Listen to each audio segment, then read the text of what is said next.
The idea of Wonky drinks is mainly tackling food waste issue, so using surplus fruit that otherwise would be discarded. We tested our market by trialing our juices in catering environment, for example university and workplace canteens. It went very well. On average we outsold innocent drinks by 11-1.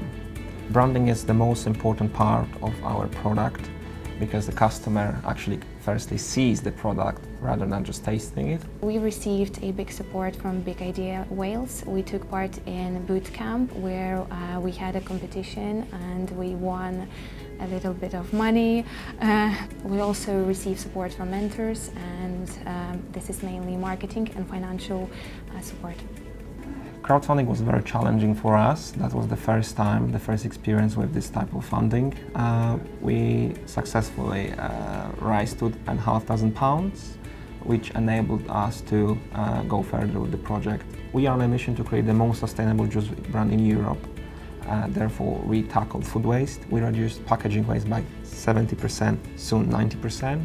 And furthermore, our drinks are ambient, so it doesn't have to be stored in the fridge, which solves a really important problem for caterers.